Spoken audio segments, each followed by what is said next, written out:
Buenas tardes a todos, bienvenidos a esta sesión del Club Liberal Español y especialmente muchas gracias a nuestros invitados ponentes de hoy que van a tratar sobre las elecciones europeas, la hora crítica de la Unión Europea. El embajador Javier Elorza, Cavent, que luego nos dirás el Cavent de dónde viene, porque me lo llevo preguntando un rato, que ha sido embajador en muchos sitios, un gran embajador de mucho prestigio. Ha estado en la Unión Europea, en Italia, en Roma, en la India, en Moscú, en Francia. Bueno, yo creo que con eso ya es suficiente, embajador. Y Jesús González Mateos, periodista y director del portal digital aquieuropa.com, que les va a presentar luego más detenidamente nuestro vicepresidente Carlos González Bosch, que está aquí con nosotros. Y yo, como es costumbre, pues simplemente después de dar la bienvenida y agradecer la presencia de nuestros conferenciantes, voy a dar 3 rasgos del Club Liberal Español para aquellos que no nos conocen todavía y para que nuestros invitados nos conozcan un poquito mejor. Club, nosotros somos una asociación civil liberal, que nuestro objetivo y la finalidad del club estatutaria es la promoción y la defensa de la libertad y de la dignidad individual. Español, porque nosotros somos españoles, creemos en la unidad de España y en el mejor futuro de nuestro país. Y además, como somos de aquellos que reivindican la nación española, siempre hacemos referencia a la Constitución de Cádiz de 1812, porque es el primer momento en que el concepto de nación moderna pues, se incorporó a la primera Constitución que nosotros tenemos y que viene prácticamente a repetir la Constitución española vigente de 1978. Creemos en la libertad, defendemos la democracia liberal, el Estado de Derecho, y estos son caracteres que coinciden con la democracia liberal que se ha creado en la Unión Europea y que tenemos que defender, igual que tenemos que defender la democracia liberal en España. Principios que vienen a coincidir es que prácticamente tenemos los mismos chips. Tenemos que defender nuestro modelo de vida y nuestro modelo de convivencia y estamos ante unas elecciones muy importantes, sobre todo porque nos llegan problemas de todos lados. Y yo he presentado al club y ahora Carlos González Bosch va a presentar a nuestros conferenciantes y así disponen del tiempo que quieran. Después haremos unas preguntas. Muchas gracias y bienvenidos.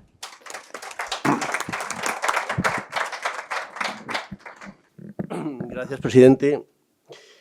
Bueno, estamos efectivamente ante un tema muy interesante. Dentro del 9 de junio, saben ustedes, sabéis vosotros, que se van a elegir 705 diputados en la Asamblea en la Comunidad Europea, de los cuales 61 van a ser españoles.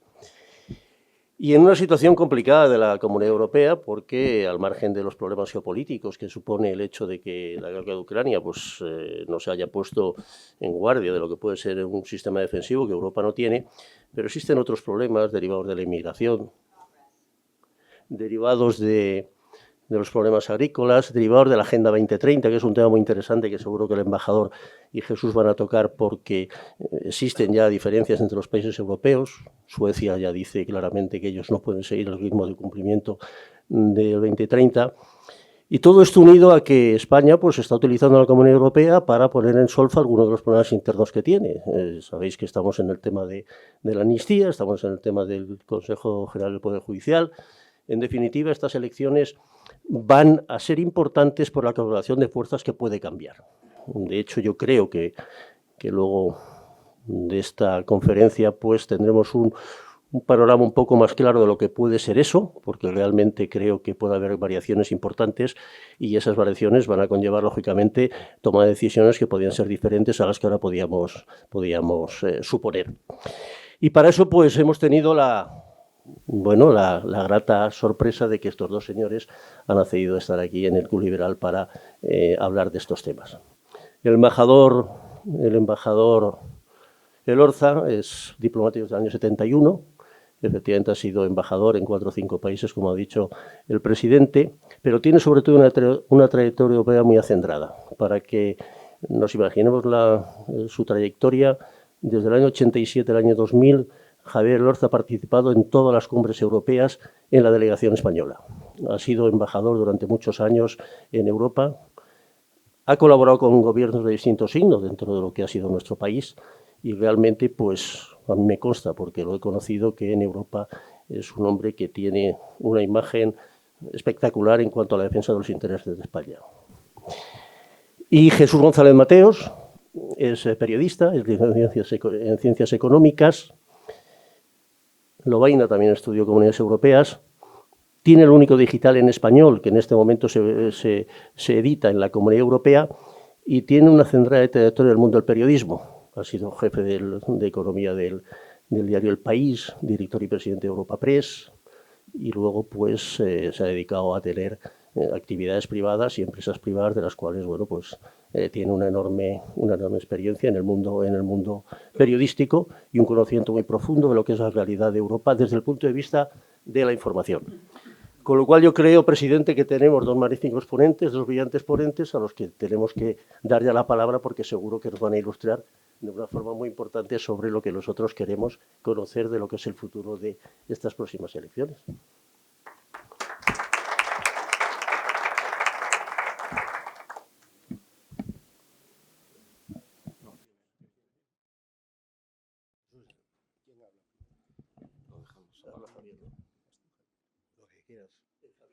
Muy bien.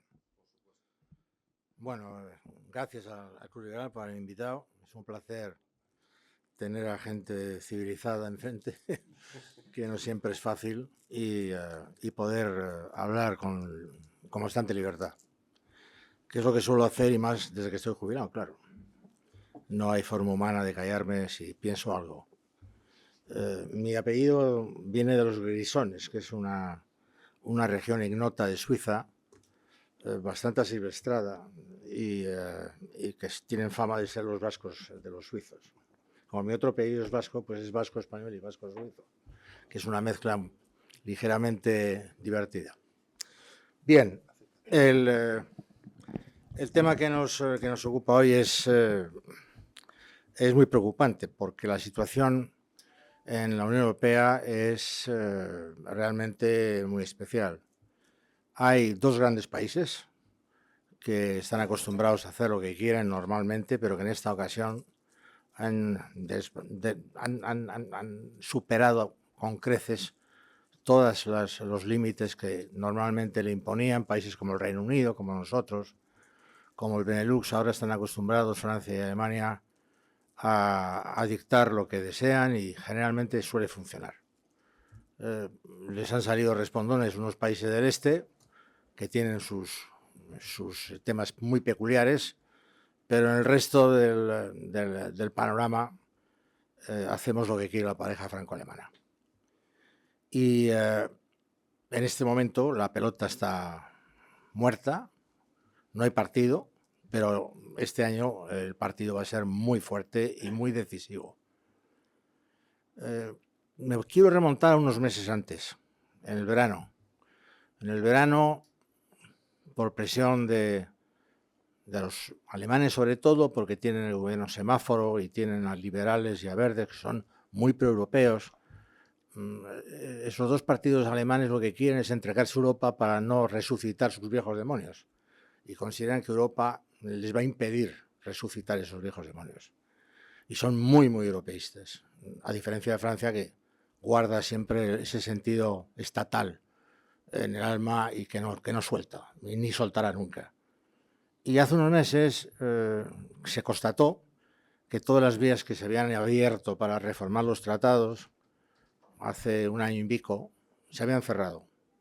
El artículo 48 del Tratado de Lisboa prevé una convención donde formaban parte parlamentarios nacionales y del Parlamento Europeo, además de los Estados miembros. Hubo una mayoría simple de países que dijeron que no. Por primera vez una mayoría simple se imponía en el Consejo Europeo, frente a Francia y Alemania. Entonces optaron por otra vía, que también está en el artículo 48, que era la dignidad de pasarelas, y es que el tratado prevía en 67 artículos pasar a mayoría cualificada si el Consejo Europeo decidía por unanimidad ese paso. La presidencia checa, el año 2022, hizo un cuestionario, lo distribuyó y resultó que ninguno de esos artículos era aceptado por los 27. O sea, que había vetos cruzados. Y nos encontramos con que no había posibilidad de reformar los tratados, que es lo que querían Francia y Alemania. En ese momento nos vamos de vacaciones, el año pasado, y a la vuelta nos encontramos con un documento de 12 técnicos, supuestamente neutrales, todos franceses y alemanes, de think tanks universitarios, ninguno con la menor experiencia en Bruselas. La menor experiencia. Había una eurodiputada, Pervenche, francesa, pero salvo ella, eran todos unos intelectuales desconocidos, de 30, 40 años como mucho. Y en ese informe dan dos ideas clave, las dos falsas. Primera idea, hay que ampliar por necesidad geoestratégica. Reto a cualquiera que coja el tratado, el de Roma, el de Lisboa o cualquiera de los intermedios, y que busque la palabra geoestratégica. No figura.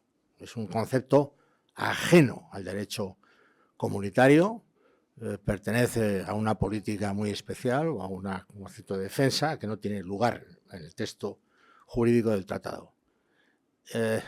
Y por tanto es una falacia pensar que la ampliación tiene que hacerse por razones geoestratégicas. Al contrario, yo creo personalmente que no habría que hacer la ampliación a Ucrania, ni a Moldavia, ni a Georgia, precisamente por razones geoestratégicas, que es no vamos a entrar en conflicto con Rusia, que considera, nos guste o no, que es una zona de seguridad para ella y que está dispuesta a poner sobre la mesa 300.000 muertos y a seguir la pelea. Rusia ha puesto ya 300.000 muertos según los ucranianos y sigue enfrentada a todos los demás sin ningún resquemor.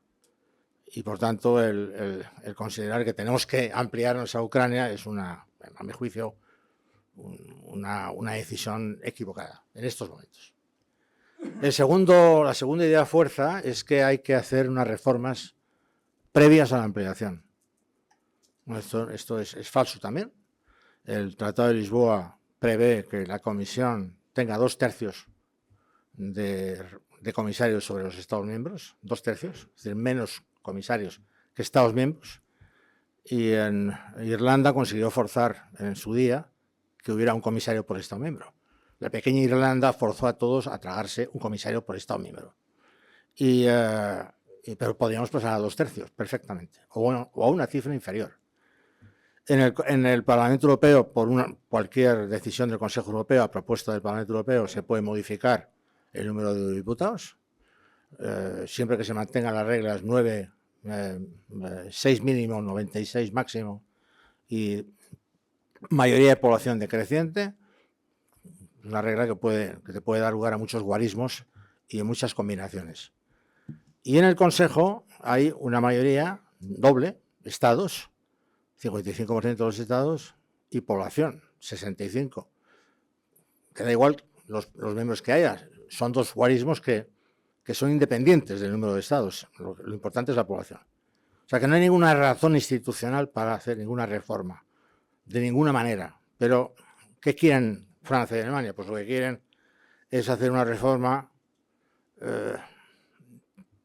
tanto institucional, porque quieren determinadas cosas que no son de recibo, como crear dos tribunales, un tribunal de probidad para poder mantener en cintura a la comisión. La comisionada sí, la puedes llevar al Tribunal de Justicia de Luxemburgo, pero no tiene un tribunal inquisitorial detrás de ella. Estos quieren crear un tribunal inquisitorial que vigile a la comisión. Y lo llaman Tribunal de Probidad, los 12 técnicos. Y luego un tribunal de tribunales supremos. Aquí hay muchos juristas y saben que el Tribunal de Justicia de Luxemburgo es quizá la institución comunitaria más independiente y de más nivel desde siempre. No es una institución que pueda ser criticada en absoluto. Sus fallos suelen ser absolutamente certeros y hace todo para que así sea. Y sin embargo, Francia y Alemania quieren crear un tribunal de tribunales supremos para meter una representación de tribunales supremos que esté constantemente encima de Luxemburgo para vigilarles y torcerles la mano. bueno, es muy gordo, ¿no? Es muy gordo. Y luego la pareja quiere hacer una reforma institucional y también financiera. Y es curioso, porque en el documento de los 12, que luego ha sido asumido, desgraciadamente, por la presidencia española, Pedro Sánchez, en el Consejo Europeo de Granada de octubre del año pasado, y luego en diciembre también, esa reforma institucional tiene que tener en cuenta que el gasto se concentra hoy día en agricultura y cohesión. Esas dos partidas totalizan, bueno, hace unos años era el 69% del gasto total, ¿no? Con lo cual, si no quieres dar más dinero, pues si quieres hacer un rediseño del gasto en función de lo que hay, pues le quitas el dinero a la cohesión y a la agricultura. En el último marco financiero plurianual del año 2021, 2020 mejor dicho, la agricultura perdió un 3% y la cohesión 1,5%. O sea que es de donde se nutre, por así decirlo, el pozo financiero cuando no quieren poner más dinero. Con lo que es el caso, no quieren poner más dinero y hay que financiar las nuevas necesidades. Entonces empieza este debate. Este debate acaba en diciembre y gracias a Dios no se ha dado ningún paso que comprometa el futuro. Lo único que se ha decidido es admitir la demanda de Ucrania y darle el estatus de candidato y empezar a negociar con ella. Todavía no se ha empezado a negociar, pero pues, la Comisión podría empezar a negociar si se aprueban sus mandatos de negociación para todos los diferentes capítulos. Es una decisión que tampoco lleva a nada, porque lo importante en una adhesión es cuando entras en la organización, no antes. Antes uno puede ser candidato, como Turquía, y estar en la puerta pues 30 años, como ha estado ya Turquía. O sea que lo importante no es que te nombren o te decidan empezar a negociar contigo, sino que terminen de negociar contigo. Pues salvo esa decisión, en Madrid no hubo nada, gracias a Dios. No se tocaron las políticas, no se afectó al dinero, a la financiación, y las espadas han quedado en alto. Pero de lo que hemos visto después, ha habido un documento de la Comisión, de marzo, el 24 de marzo, bastante curioso. No propone nada, pero te dice por dónde van a venir sus propuestas futuras, lo cual es muy curioso, porque la Comisión en octubre próximo cesa y va a ser una nueva comisión la que va a tener que llevar a cabo esa negociación. O sea que es la antigua comisión que deja un testamento, por así decirlo, a la nueva, con sus desideratas. Es un poco peculiar, pero en fin, eso es lo que hay. Y en ese documento está claro que lo que quieren es concentrarse en la reforma institucional, en la ampliación a Ucrania, y los Balcanes molestan algo, pero los aceptan. Le retuercen con las condiciones que exigen a Montenegro, cambios constitucionales. A Bosnia le están todavía pidiendo unos requisitos que no cumple. Pero, en fin, hay alguno que actúa como el elegido dentro de los Balcanes para dar un paso adelante y escogen a uno de los Macedonia, es el que menos les molesta, para empezar a avanzar en esa materia. Los Balcanes no tienen peso económico ninguno en el mundo, no son una ruta para nada, no condicionan estratégicamente nada. Y sí, hubo una guerra mundial que se inició hace muchos años, pero ahora actualmente los Balcanes no cuentan ni política ni económicamente en el planeta. Con lo cual siempre tenemos que ver a Ucrania, que es el objetivo que ellos están contemplando, y no los Balcanes. Y bueno, en eso estamos. Naturalmente quieren financiar la ampliación con cohesión y agricultura, no se atreven a decirlo muy alto, pero es lo que quieren. Y por tanto nos veremos confrontados dentro de nada, a partir de junio, cuando tengamos un nuevo Parlamento y en octubre una nueva comisión, pues a una pelea mortal, porque tendremos que salvar la agricultura española y la cohesión que nos quede después de que el gobierno haya renunciado a exigir la elegibilidad para el fondo de cohesión al que teníamos derecho, porque España, desgraciadamente, tiene el 85% de renta per cápita en estos momentos, sobre la media comunitaria, de un 103 que tuvimos en el 2007, lo cual es una pérdida de 18 puntos. Es un récord, creo, histórico, de andar para atrás como los cangrejos. Y bueno, tenemos el 85, teníamos derecho a ese fondo de cohesión, el gobierno no lo quiso pedir, no sé por qué razón. Yo escribí en El País, en El Mundo, intervino en la COPE, ni se inmutaron. Nadie me contestó y tenemos razón, porque el tratado es muy claro. El que tiene menos del 90% de la renta media es elegible para el fondo de cohesión. Punto, final, se acabó la historia. Ningún otro requisito.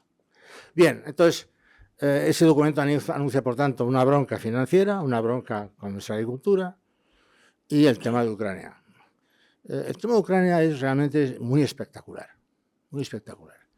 En Estados Unidos, la comunidad universitaria, la política y los medios de prensa están divididos. Consideran que Ucrania es un conflicto, una parte territorial, que es un conflicto en el que no vale la pena meterse, que no tienen, dicen los americanos, por qué ejercer de policía mundial y quieren priorizar sus zonas de conflicto o sus zonas de actuación. Y tienes artículos todos los días en la prensa y en las universidades y en think tanks muy críticos con una posible involucración en el tema de Ucrania. En Europa no. En Europa aquí nadie discute nada. En ningún país. Hay unos cuantos excitados, que son los bálticos y los polacos, pero los demás están a favor de dar a caño roto su dinero y de estar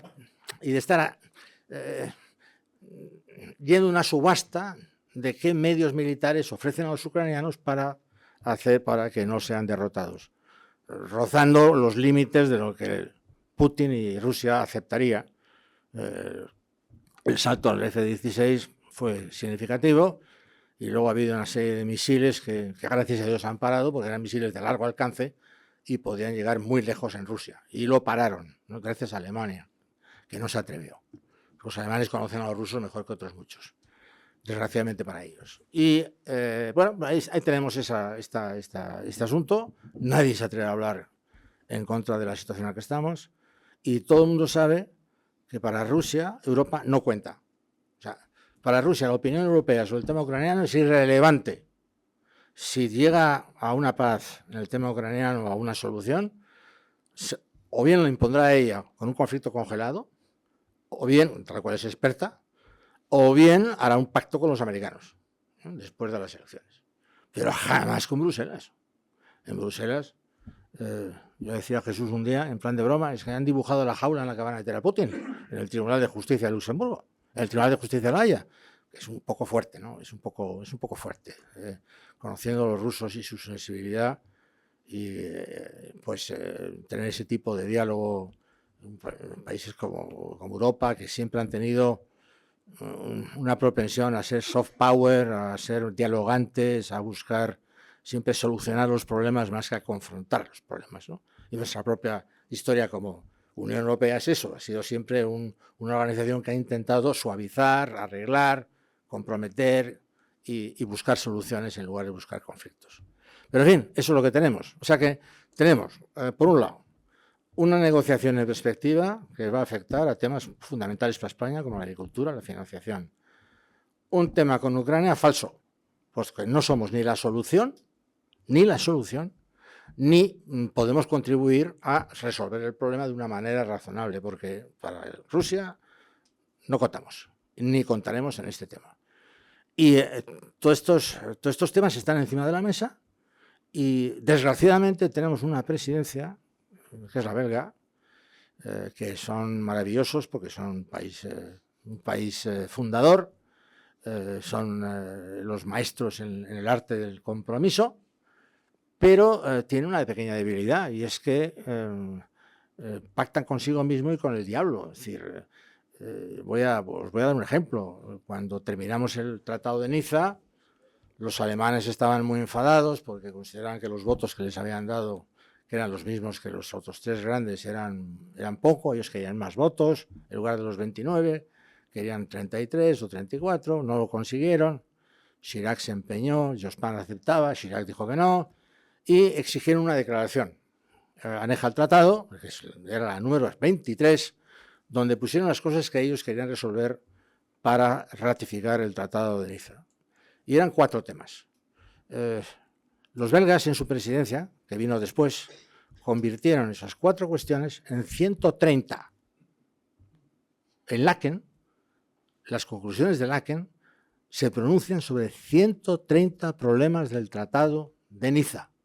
Habían abierto el tratado en canal, completamente.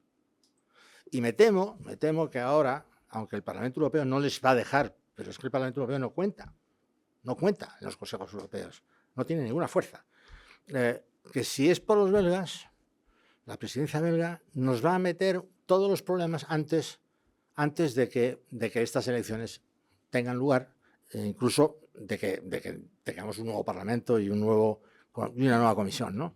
Y yo temo que el último Consejo Europeo belga de junio pues sea un consejo donde haya muchos problemas que se incorporen y que el tema se haga más difícil. Además, nosotros, los españoles, la presidencia española, es en parte culpable de lo que está pasando, porque cuando en Madrid, el 14 y 15 el consejo era en Bruselas, pero Madrid decide que en las conclusiones finales hay que meter una fecha guillotina para fijar la hoja de ruta de esas reformas institucionales y financieras. Y la guillotina que pone es verano del 2024. Con lo cual, de aquí al verano del 2024 tendríamos en principio que hablar de las reformas. No resolverlas, pero sí hablarlas y ponerlas encima de la mesa. Y claro, eso es una guillotina muy fuerte, es absurda, porque el verano, primero en Bruselas no trabaja el verano, ¿no? Eso lo sabe todo el mundo. Pero es que además en el verano estará el Parlamento constituyéndose, tomando sus actas, en septiembre constituirán sus comisiones, ahí nadie está pensando en problemas de fondo, y la comisión se constituye en octubre, con lo cual pues no veo que en verano tengamos que hacer una especie de estado de situación de los problemas y abrir el melón. Y sin embargo, pues la presidencia española puso esa guillotina ahí temporal que nos puede hacer daño. Y como verán, tampoco quiero aburrirles más. Estamos con una pelota muerta, pero el partido va a ser devastador, porque todo, absolutamente todo va a estar puesto en cuestión. El dinero, las políticas, he hablado de las 2 fundamentales, pero hay muchas otras políticas que están también en solfa. Ayer hablaba con una secretaria general de Pesca y me dijo que la pesca ahora ya no es el país tercero el que no te deja pescar, sino que son unas ONGs que son pro medio ambiente y pro temperatura del agua y composición de los microplancton, y que son los que te impiden pescar. Es decir, Bruselas te impide a ti pescar. No es el marroquí o no es el mauritano y no es el senegalés, ¿no? Y de esos hay varios ejemplos muy claros. ¿Qué ha pasado con el motor de combustión? Que los alemanes han pegado un tiro en su propio pie, y el chino con su chatarra y una pila está encantado de que el motor eléctrico sea capaz de desbordar al complicadísimo motor de combustión, porque el motor de combustión lo saben hacer muy pocos en el mundo, pero un coche eléctrico pues no es demasiado difícil. Me han dicho que es técnicamente mucho más fácil y que no tiene tanto misterio. Es una buena pila y el resto es cuestión de mecánica y es más sencillo. Y así podría seguir enumerando sectores que están en dificultades. Ya hemos visto lo que pasa con la agricultura, ¿no? Como en toda Europa han protestado, han tenido que suspender los tiempos, han tenido que aplazarlos, han tenido que eliminar requisitos medioambientales que la Agenda 2030 y la Comisión de von der Leyen había puesto encima de la mesa y les había convertido en requisitos absolutamente ineludibles para alcanzar cero grado de emisiones en el 2050, ¿no? Y ese tipo de objetivos que son muy ambiciosos, pero que pueden hacer mucho daño a sectores enteros de la economía, no solamente de la agricultura, sino de muchos otros sectores que también han sufrido, hasta tal punto que una persona como Macron ha tenido que inventar el concepto de autonomía estratégica, que es profundamente proteccionista y colbertista, para abrir ese cerrojo medioambiental que se estaba creando, y no es el único. Hay mucha gente ya en Bruselas que quiere atemperar los tiempos, rebajar la lucha contra el cambio climático, no entorpecerla, pero sí a minorar, suavizar, aplazar y pensárselo en algunos sectores de una manera más calmada, porque el daño que se está haciendo es notable. Así que nos espera un buen porvenir. Y a mí la verdad es que siempre me he preguntado por qué de vez en cuando en Bruselas queremos renegociar todo desde el principio. Y esta es una de esas ocasiones, ¿no? No hay ningún motivo. Teóricamente Ucrania no tenía por qué ser causa de nada. Es una zona que no necesitamos para vivir los europeos. Si partes de la base de que está en un lado que tiene una dinámica histórica y por razones de seguridad en la cual no tienes fuerza ni capacidad para operar, y luego no hay por qué reformar las instituciones. El Tratado de Lisboa permite perfectamente una adaptación a varios países pequeños que entren, y financieramente pues tendremos una bronca, que es la bronca de siempre, pero no tenemos por qué revisar todas las políticas para ver si conseguimos dinero para evitar precisamente financiar otras actividades, ¿no? Y además, y acabo con esto, cuando leo lo que está pasando, creo que no es la Unión Europea que yo he vivido, porque el otro día en El País, Borrell lanzó un ataque a la presidenta von der Leyen bajo la línea de flotación, diciéndole dos cosas. Una, usted no representa al Colegio de Comisarios, que somos un colegio que vota y decide por mayoría simple. Usted, en este caso, cuando ha dicho que había que crear un puesto de comisario de defensa y que había que entrar en el tema de la defensa con mayor capacidad de actuación, usted no representa al colegio. Y en segundo lugar, usted no se ha leído el tratado, porque el Tratado de Lisboa no tiene la defensa. Es algo que no figura en el Tratado de Lisboa. Figura la industria de la defensa, como figura la industria cerámica o la industria metalmecánica, pero no la defensa. Y entonces, ¿usted por qué está dando pasos hacia un sector donde usted tendría que estar callada? Bueno, pues ese callado es lo que teníamos que hacer en este momento, pero me temo que la pareja franco-alemana va a insistir y por razones que se me escapan quiere conseguir la adhesión de Ucrania saltándose la voluntad de Rusia de una manera clara, lo cual es muy problemático y no le doy muchas probabilidades de que se llegue a término. Y luego quiere reformar todo lo que tenemos porque al parecer quieren sacar más dinero para orientarlo pues, a gastos de defensa, a gastos de industrias, inteligencia artificial, otro tipo de actividades. Y la agricultura y la cohesión pues no les gusta, está claro. Ni siquiera la agricultura, Francia, ni siquiera. Bueno, esto es lo que hay. Me gustaría ser más positivo, pero es que es lo que hay, ¿no? Y es así, y veremos a ver qué pasa. La pelota está muerta, pero el partido va a ser terrible.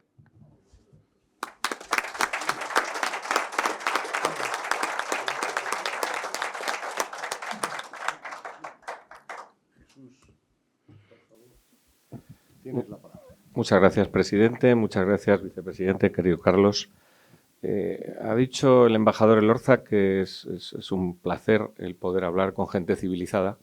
Yo añadiría, por supuesto, gente civilizada, pero sobre todo de actitud y conducta liberal, que en un mundo y en un país tan polarizado, la palabra polarización, acordaros que ha sido la que la Real Academia ha declarado la palabra del año pasado, pero va a tener que declararla también este año, supongo que repetirá, pues es un placer, porque evidentemente los que estáis aquí no estáis, entre comillas, en ese concepto de polarización, sino todo lo contrario, como habéis demostrado los liberales siempre en este país, que siempre habéis buscado el consenso y la concordia, ¿no?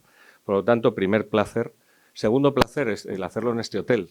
Os diréis, ¿por qué en este hotel? Pues porque este es un hotel taurino, y yo soy profundamente taurino, y además estamos a muy pocas fechas, evidentemente, de que este se convierta en la capital mundial de la tauromaquia, a la que yo defiendo a muerte.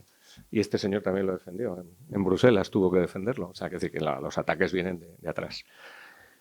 Hablar después del embajador Elorza es de una audacia increíble, y más para una persona que ha tenido que glosar las gestas del embajador Elorza. Y solo os pondré un ejemplo. Ha habido muchísimas, ¿no? Es decir, yo creo que España ni hubiera soñado, francamente, cuando entramos, con todas las dificultades que se nos puso a la entrada, y me las recordaba muy bien el embajador cuando hablamos después de publicar su libro. La gente se piensa que cuando entramos en entonces comunidades europeas eso ya era, vamos, una maravilla y tal. Nos recibieron a mamporrazos, ¿no, embajador? A mamporrazos, se llama así. Es decir, nos dejaron entrar y según entramos nos estaban zurrando. Y gracias a que tuvimos allí una gente extraordinariamente preparada y sobre todo con una convicción de que había que defender la posición española, pues hemos llegado a donde hemos llegado y hemos llegado a niveles altísimos, primero de reconocimiento, pero también de desarrollo de nuestro país dentro del proyecto europeo. Y debo decir que dentro de los que han podido contribuir a eso, que evidentemente ha contribuido todo un país, pero el embajador Elorza es ejemplar y protagonista fundamental de todas las negociaciones. Y os pondré un ejemplo. Famoso Consejo de Edimburgo, un consejo muy duro, muy complicado, al que fue el presidente González con su ministro de Exteriores y su equipo negociador, y todo pintaba muy feo. Pintaba muy feo porque era un consejo en el que básicamente se nos querían cortar lo que ahora el embajador ha dicho que puede volver a ocurrir, los fondos de cohesión, que para nosotros han sido básicos, fundamentales, para entender lo que es hoy nuestro país, y entender es ver la T4, ver las autopistas que tenemos, ver el desarrollo que ha tenido nuestro país. Y los periodistas que cubrimos el Consejo, que ya éramos avezados periodistas que sabíamos cómo se organizaba la delegación española, les vimos llegar por primera vez en muchos consejos con una cara muy preocupada, muy serios, y no nos hablaron. O sea, según pasaron muy rápido, nunca ocurría. El presidente González siempre tenía algunas palabras iniciales y si no se iba quedando alguien de la delegación, incluido el propio embajador, bueno, para decir cómo estaba el partido, cómo habla el partido, este partido cómo lo tenemos. No nos hablaron, entraron y empezó el consejo y normalmente siempre había unos break en que salían, nos contaban, tal, no salieron.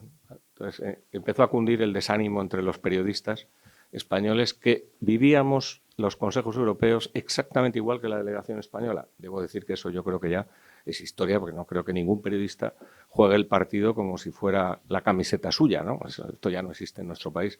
Pero nosotros sí vivíamos los consejos europeos como de ganar o perder, ¿vale? Íbamos a una batalla que para nosotros era nuestra batalla. Y entonces la cosa se puso tan fea que estábamos, no salieron además nadie de la delegación a decirnos cómo iba la cosa, serían las 12 de la noche, muy tarde, y no voy a decir que periodista, pero es un gran periodista, además muy amigo del embajador y al que conoce muy bien, ¿vale? De apellido catalán, además, que en un momento determinado, cuando todos estábamos muy desasosegados, dijo: tranquilos, siempre nos quedará Elorza. Esa frase a mí se me quedó absolutamente en la cabeza.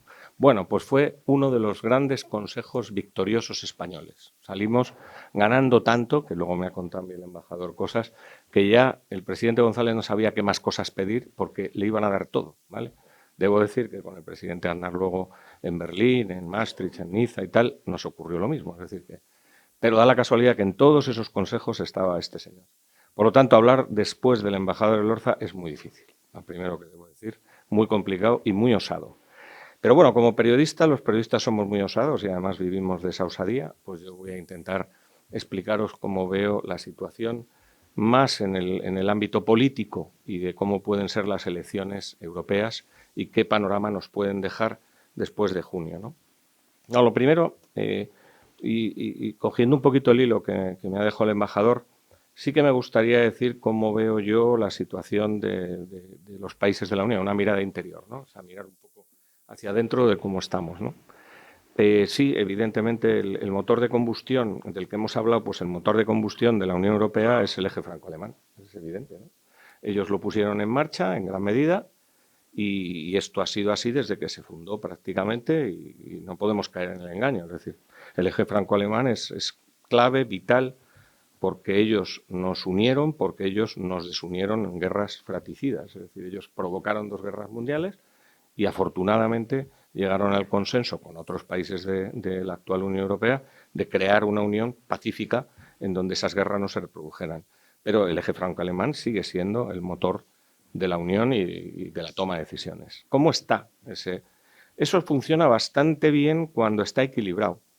Cuando Francia y Alemania están equilibradas, bueno, incluso aunque impongan sus decisiones, por lo menos está equilibrado. El problema es cuando no está equilibrado o cuando está muy debilitado el eje franco-alemán. Yo creo que en estos momentos el eje franco-alemán está más debilitado que nunca en la historia de la Unión, ¿vale? Por varios motivos. Primero, por la situación interna tanto en Francia como en Alemania. La situación alemana es una situación políticamente de enorme inestabilidad, no solo por el gobierno semáforo, que ya ha batido todos los récords, es decir, tener que gobernar como están gobernando en Alemania, 3 partidos que jamás habían gobernado ni se pensaba que pudiera ser esa coalición, sino porque es que vienen de grandes coaliciones. Es decir, que es que en Alemania lleva mucho tiempo en que no se ha logrado una estabilidad política sin grandes pactos necesarios porque no hay una estabilidad política tal. ¿Se ha salvado? Se salvó en algo que luego hablaré también de lo que ha sido el liderazgo personal de Angela Merkel en Alemania y en la Unión Europea, pero evidentemente con el canciller Scholz no se ha alcanzado ningún liderazgo y la situación política alemana es absolutamente endeble e inestable. También hay que añadir una cosa, que es el cambio generacional alemán. En Alemania hay 2 factores muy preocupantes en cuanto a la evolución que se ha producido después de la unificación. Uno, que la propia unificación no acaba de producirse, es una realidad. Es decir, si miramos renta per cápita, todavía el este está bastante por debajo del oeste y sigue teniendo necesidades de ayudas continuas y la mentalidad de las 2 partes todavía no es homogénea, aunque es Alemania y sigue siendo Alemania, pero sigue habiendo 2 Alemanias. Y luego la generacional. La generación joven, y estoy hablando de generación de 35 hacia abajo, es una generación que, a diferencia de sus padres, que venían obviamente de una terrible guerra y tener que salir de ese drama y una unificación necesaria, no tienen el espíritu de sacrificio y de esfuerzo que ha tenido la Alemania que nosotros siempre hemos conocido, ¿vale? Y esto os sonará raro, pero es verdad. Es decir, los jóvenes alemanes no están en la mentalidad austera, disciplinada, etcétera, que siempre ha tenido Alemania, ¿vale? Y esa conjunción de cosas, el este que no acaba de cuajar en la unidad, que además, entre comillas, está por debajo y todavía empobrecido, etcétera, pues es una convulsión política continua. Si a eso le unes, obviamente, que han tenido algo con lo que no contaban, que es la invasión de Ucrania, y por tanto quedarse energéticamente en la casi nada y con su industria en una situación complicadísima, pues los alemanes están débiles y nerviosos. Eso es, para mí, el paradigma en lo que está viviendo Alemania. El nerviosismo, socialmente, una sociedad muy nerviosa y muy tensa y con una inestabilidad política profunda sin liderazgos.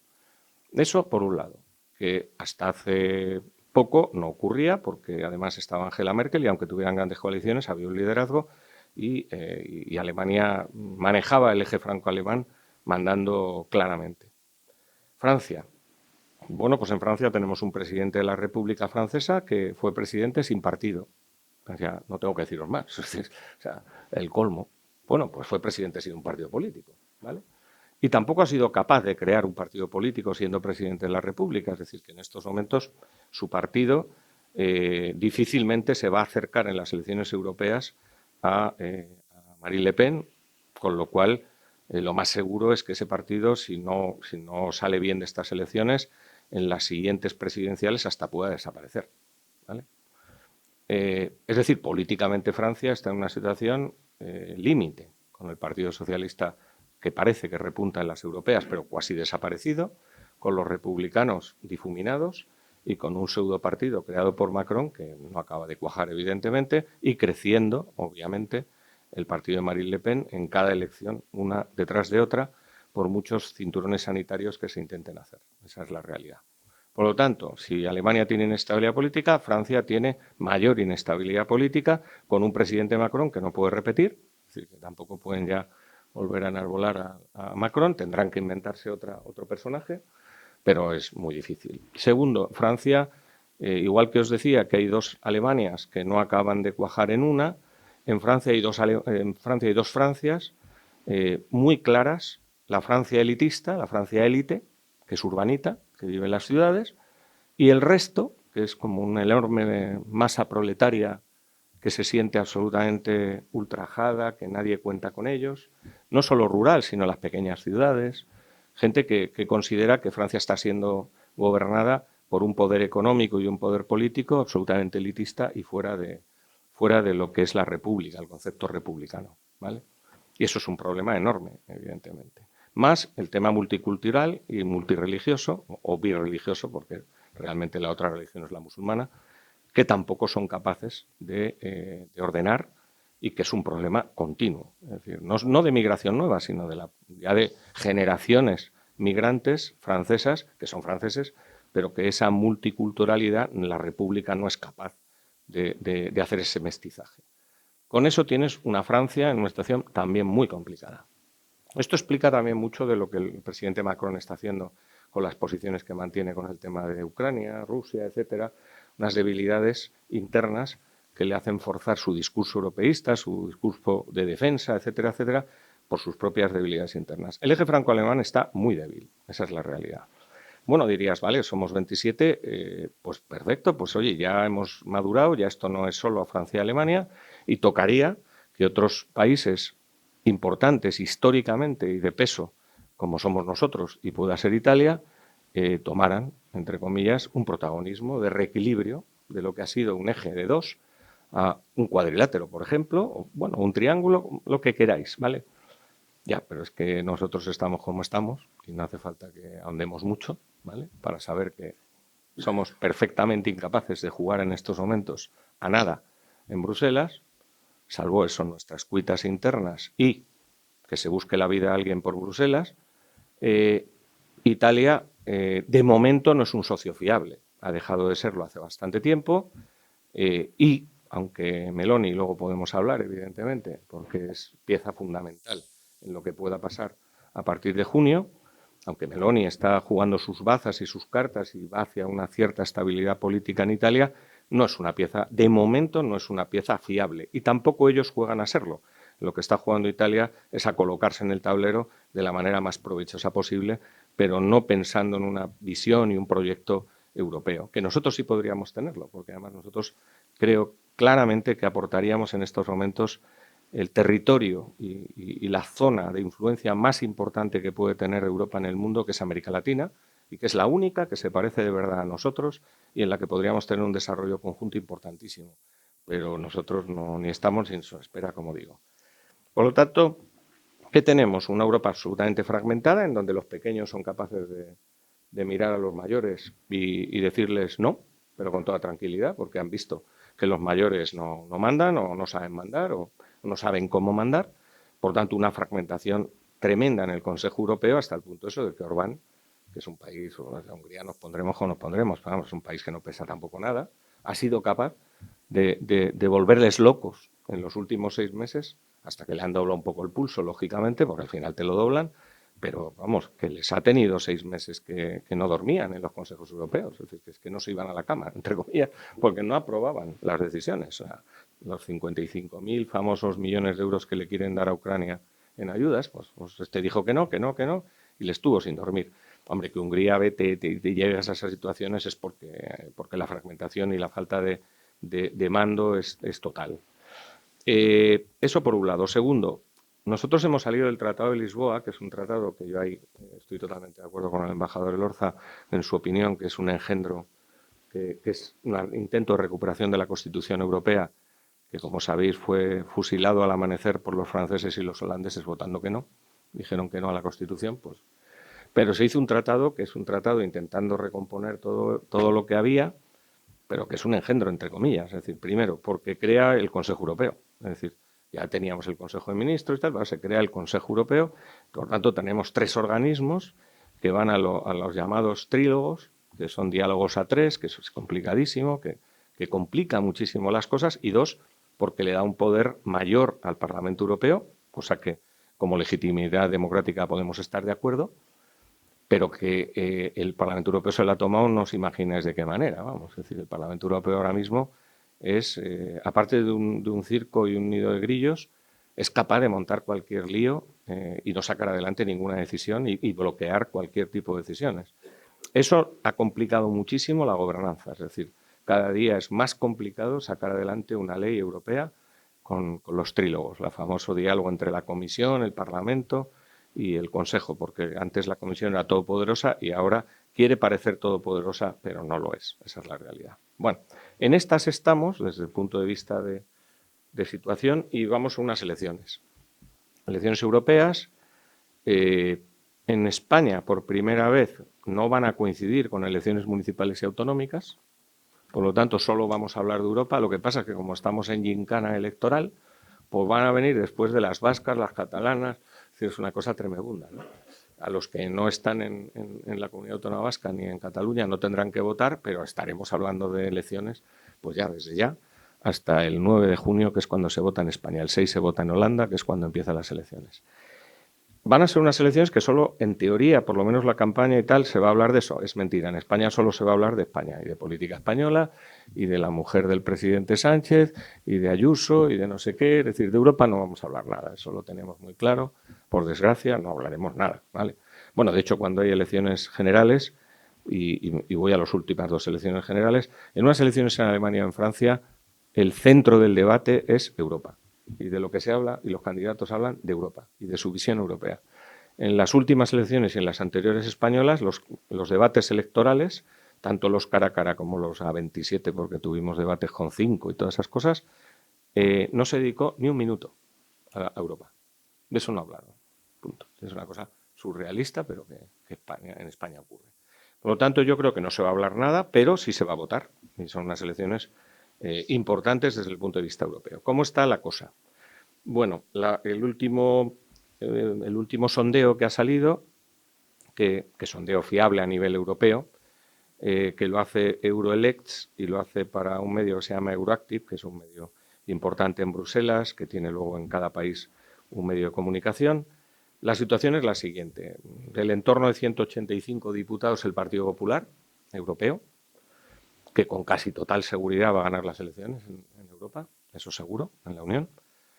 En torno a 140, 145 los socialistas, que se llaman socialistas y demócratas porque el partido italiano es el Partido Demócrata, bueno, es un poco mezcolanza, pero bueno, los socialistas, socialdemócratas, estarán en torno a 140, 145, con una bajada de aproximadamente 5 o 6 escaños que con casi total seguridad serán los españoles. Y luego ya un poquito podemos hablar de lo que puede pasar en España. Y la gran pugna es el tercer partido. Los 2 primeros partidos no están en duda, pero quién será el tercero siempre han sido los liberales, sí está en duda, ¿vale? Los liberales probablemente bajen y bajen bastante por Francia, por Macron. Macron les dio un subidón en las anteriores elecciones europeas con el grupo que se llama Renew Europe, que son los liberales de toda la vida, en donde ahí no tenía la fuerza porque los republicanos estaban en el Partido Popular Europeo, pero al entrar Macron con su grupo, pues pegaron un subidón importante. Ahora mismo se está prácticamente empatado, vamos a ver los últimos meses, todavía quedan 2 meses, y cómo acaban las cosas, y también la política local, es decir, qué pasa en Francia y qué pasa en otros países. Vamos a ver quién, pero está prácticamente empatado entre los liberales y los 2 partidos de la ultraderecha europea, porque no hay uno, ¿vale? No hay un grupo, hay 2. Es que la gente dice, ¿va a subir la ultraderecha? Bueno, ¿cuál ultraderecha? Porque la ultraderecha europea está dividida en 2 grupos dentro del Parlamento Europeo y va a seguir dividida en 2 grupos dentro del Parlamento Europeo. Uno se llaman reformistas y conservadores, que para que lo entendamos en España es donde está Vox y donde está Orbán, por ejemplo, el partido de Orbán, Fidesz, que le echaron del Partido Popular Europeo y se fue ahí, a los reformistas y conservadores, y otro se llama Identidad Democrática, que es donde está Le Pen, que no se puede ni ver con los otros. Digo también para que entendamos que la suma de los 2 no es automática, de los 2 grupos. Los 2 andarán por 80, la idea es que probablemente esté por delante Le Pen, o sea, la Identidad Democrática, puede pasar a reformistas y conservadores, pero estarán en 83, 82 y los otros 78, algo así. Y los liberales están ahora mismo en 84, pero están ahí, ¿vale? Y se puede decir, ¿y esto tiene trascendencia? Tiene una trascendencia no definitiva, pero sí en el reparto de poderes, y ahora lo explico. Bueno, por abajo está los verdes van a bajar, tuvieron una subida importante en la anterior legislatura, estamos hablando del entorno de los 40 escaños, van a bajar porque en Alemania están bajando y es el país en donde más escaños tienen y donde más representación tienen, van a bajar. Y la izquierda que se llama la izquierda, quiero decir, para que lo entendamos aquí, lo que sería sumar Podemos, ¿vale?, adscrito a otros países, ¿vale?, esos van a subir. Y van a subir mucho menos que la ultraderecha o extrema derecha o derecha, como lo llaman en el Parlamento Europeo, derecha, porque los demás lo llaman centro derecha. Pues la izquierda estará en torno a los 35, también por 40, ¿vale? Si veis toda esta suma, Europa siempre se ha gobernado desde que se fundó. Es verdad que el Parlamento Europeo ha ido tomando muchísimo más peso. Al principio tenía poquísimo peso. Ahora mismo las decisiones ya están en el 65% de capacidad legislativa, por lo tanto es importante su capacidad, muy importante. Siempre se han tomado con las dos grandes familias políticas europeas, ¿vale?, históricamente llamados democristianos, ahora populares, ¿vale?, centro-derecha, y los socialdemócratas socialistas. Siempre esas dos familias llegaban a un consenso y un acuerdo de reparto de poder en las instituciones europeas. Cuando eso empezó a flojear y no llegaban bien los números, se contó con los liberales y entraron a jugar en la partida. Con lo cual era una partida a 3, 2 muy grandes y uno pequeñito, ¿vale?, que se llevaba una cuota de poder, ¿vale? Eso ahora mismo no está en peligro. Es decir, las elecciones de junio no hay un riesgo de que haya otra mayoría alternativa. De hecho, sí es verdad que se le está preguntando mucho al Partido Popular Europeo y ha sido una de las cuestiones que más se le han preguntado a von der Leyen, que como sabéis es la candidata. Intentaré explicar bien esto porque es complicado saber a qué es candidata von der Leyen, porque von der Leyen no va en las listas europeas. O sea, no está en las listas, no le va a votar nadie.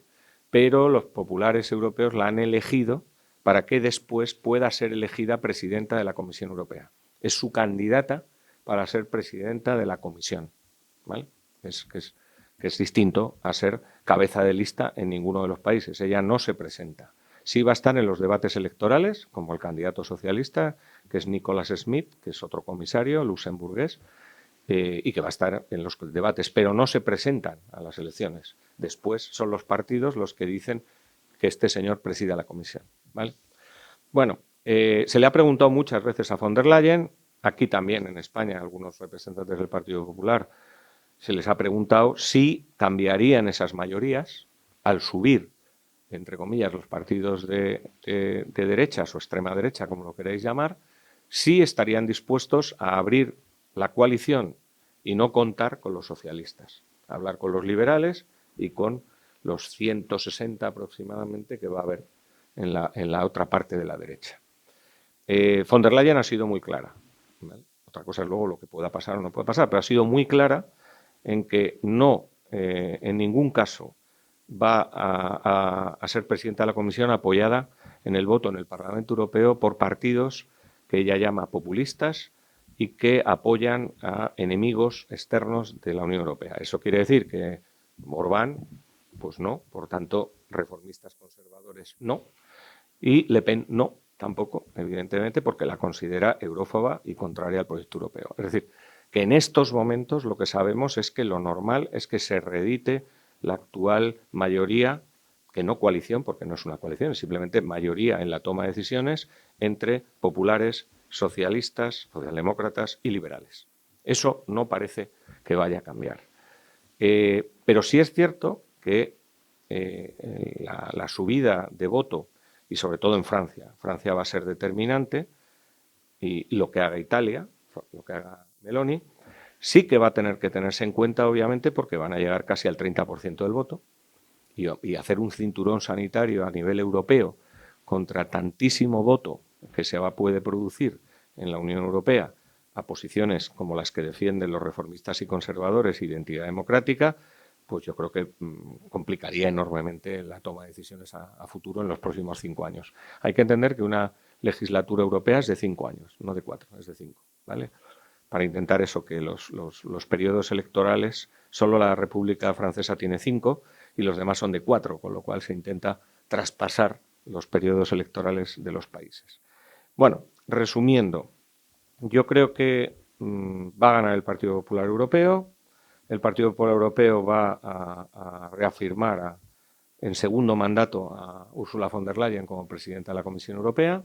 Por eso ha lanzado todo lo que ha lanzado, porque ya considera que puede sacar agenda, porque cree que está hecho, que va a gobernar. Si no, no se hubiera presentado a candidata, es evidente, hubiera esperado a ver qué pasaba después. Hay que recordar que von der Leyen no es, la primera vez no es presidenta de la Comisión, como ahora, presentándose como candidata de un partido, lo decidieron los presidentes del Consejo Europeo. Y es más, tenía que, en teoría, haber sido el candidato del Partido Popular, que era alemán, que era Manfred Weber, también alemán, y fue la propia Angela Merkel quien vetó a Weber porque dijo que no tenía ni idea de gestionar y que, por tanto, ese señor no podía ser presidente de la Comisión. Y fue Macron quien se sacó de la manga a la alemana. Fue Macron el que dijo, pues yo tengo una candidata buenísima y además es de tu país, como para decir Merkel que no, aunque no tragaba a Ursula von der Leyen, que es la verdad, punto. No la traga, ¿vale? Bueno, va a ser Ursula von der Leyen desde mi punto de vista, con casi total seguridad, aunque luego esas batallas, y las conoce muy bien el embajador, cuando uno entra en un Consejo Europeo sabe cómo entra, pero nunca sabes cómo sales. Puede pasar de todo, pero lo normal es que sea presidenta de la Comisión.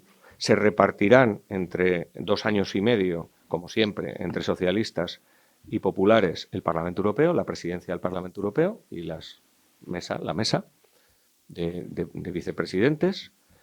Y queda un cargo que es cargo menor, que allí en Bruselas lo llaman el mayordomo, ilustrado, que es el presidente del Consejo Europeo, ¿vale? Que ahora es un belga que se llama Charles Michel. Ha habido 3 presidentes, esto es un cargo que surge del Tratado de Lisboa, como digo yo, un engendro, porque al final ya no sé cuántos vamos a meter en la foto, pero bueno.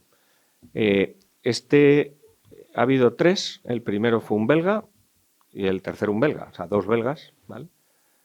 Y los 3 de la misma, bueno, misma no, 2 populares o democristianos, el primero Van Rompuy, que fue primer ministro belga muy poco tiempo, como todos los ministros belgas.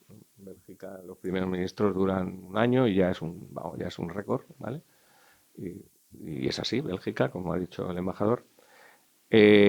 Después estuvo el actual primer ministro polaco, Donald Tusk, que es popular, de derechas, de centro derecha, y el que está ahora es Charles Michel, que es liberal, belga, ¿vale? No ha habido nunca un socialista. Con lo cual, lo que parece evidente es que si el presidente o presidenta, en este caso de la Comisión, va a ser popular y alemana, porque aquí hay que jugar siempre con la doble matriz. Política y países. Peso país, peso político, ¿vale? O sea, hay que conjugar esas 2 cosas. Por tanto, presidenta de la Comisión, una alemana de centro derecha. Presidente del Parlamento, la mitad de la legislatura, un popular o una popular y un socialista la otra mitad o una socialista. Pues es evidente que el Consejo le va a caer un socialista, porque no ha habido ninguno y porque es el equilibrio de juegos. Y eso es divertido, porque socialistas tampoco hay tantos para elegir en estos momentos. No está escrito en ningún sitio que tengan que ser presidentes, expresidentes, ni nada. Puede ser el portero del Wellington, si un día les da por ahí. Es así, ¿no, embajador? No hay ninguna norma. Pero bueno, el club tiene sus normas no escritas y parece que se fían de quien ha sido primer ministro o presidente de gobierno. Se fían porque entiende el club, porque ha pasado por el club. Esto es como el club liberal, supongo. Claro. Y entonces, pues nada, pues ahí están las quinielas. Las decisiones. Las decisiones son: el presidente o presidenta del Parlamento es inmediato en julio. En julio se constituye el Parlamento en Estrasburgo. Votamos en junio y al mes siguiente se constituye, como pasa aquí en las Cortes, se constituye el Parlamento Europeo en Estrasburgo y ahí se decidirá quién preside el Parlamento Europeo. Por 2 años y medio, o 5 si decidieran, pero normalmente 2 años y medio. Y a partir de ahí se montan las comisiones del Parlamento, las vicepresidencias, etcétera, y tienen que decidir los jefes de gobierno qué hacen con el presidente de la comisión o presidenta. Porque el Tratado de Lisboa en esto también es engendro, ¿vale? No deja claro cómo se decide. Bueno, lo deja claro, lo deciden los jefes de gobierno. Así de claro, punto. pero hay una cosa que llaman el Spitzenkandidaten, que encima lo dicen en alemán, podrían haberlo puesto en castellano parlante y en sus idiomas, ¿no? Pero lo ponen en alemán, que es que quien ha sido elegido por los grupos políticos como posible candidato a presidir la comisión, es decir, Ursula von der Leyen, Partido Popular, pues legitima más el que sea, pero lo elige el Parlamento. O sea, lo que hacen los jefes de gobierno es decir, venga, vamos a ser buenos y le vamos a dejar al Parlamento que lo elija. Esto lo hicieron con Juncker, el anterior presidente a von der Leyen. Y no lo hicieron con von der Leyen porque no quiso Merkel. Se supone que ahora, si von der Leyen ha aceptado esto, es porque van a hacer el Spitzenkandidaten. Es decir, que seguro que van a votar que sea von der Leyen la candidata. Entonces, a von der Leyen se la votará. Lo normal es que se la vote a primeros ya de septiembre, no creo que llegue a finales de julio, es muy difícil. Y ella elige el colegio de comisarios, ella, ¿vale? En teoría, un comisario por país, digo teoría porque también lo pueden reformar, se puede reformar, pero en teoría uno por país y con la estructura de vicepresidencias que quiera, etcétera. Ese gobierno tiene que ser aprobado por el Parlamento Europeo, ese sí. Y además pasan lo que se llama el hearing, que es un examen 1 a 1, y siempre caen un par de ellos. O sea, no pasan el examen y los echan, sí, a toriles. No, eso es así. O sea, aunque os parezca increíble, esto aquí los ministros no se les hace eso. O sea, pues a los comisarios sí. ¿Vale? Y entonces lo que quiero decir con esto es que estaremos aproximadamente a mediados finales de septiembre con la nueva Comisión Europea funcionando, ya en sus despachos y nombrando sus directores generales. El presidente del Consejo Europeo, digo, porque aquí hay morbo, ya sé que estáis todos pensando si va Sánchez o no va o qué va a pasar. Pues el presidente del Consejo Europeo, el límite es noviembre. En noviembre cesa Charles Michel, se tiene que ir, ¿vale? Termina su mandato. Es un mandato de 2 años y medio, ¿vale? Prorrogable a 5, que es lo que ha ocurrido con él. Y normalmente lo suelen prorrogar. Claro, para que en noviembre se vaya, tiene que estar nombrado en octubre del siguiente.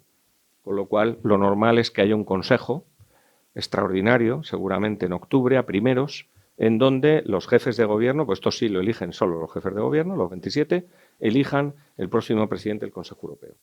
¿Vale? Es decir, que hasta octubre Sánchez tiene la oportunidad de decidir si se va o no se va. Porque tampoco hay tantos, vuelvo a repetir. El otro es Costa, pero Costa, como sabéis, ha tenido que dimitir porque en principio puede estar imputado en un caso de corrupción. Mientras esté en eso, es evidente que no le van a elegir, ¿vale? Y los demás socialistas que hay es Scholz no va a ir, claro, es el canciller de Alemania, no va a dimitir y se va a ir para allá, eso no está en las quinielas. Y los demás serían, ya teníamos que ir a países muy pequeñitos, que sí que hay, pero hay un par de ellos, vamos, escandinavos, y que podría ser también. Pero bueno, si Sánchez quiere, tiene el ticket, eso está claro, podría, ¿vale? Y sería en noviembre, ¿no? Para que tengáis idea de cuándo se puede ir, si se quiere ir, ¿vale? Y si se lo dan, ¿vale? Así están las cosas. Nos jugamos muchísimo a unas elecciones en donde, como muy bien ha dicho el embajador, la agenda von der Leyen, yo la llamo así, la agenda de estos 5 años, es una agenda en gran medida fallida. Motivos. Primero, yo creo que era grandilocuente y poco realista. Aparte, en segundo lugar, porque fue truncada absolutamente por la COVID y por una guerra. Eso es verdad. Es decir, o sea, no ha habido un periodo más difícil. Más la gestión del Brexit. Ojo, porque el equipo von der Leyen llega teniendo que negociar el Brexit. Porque el Brexit se produce, pero no está negociado.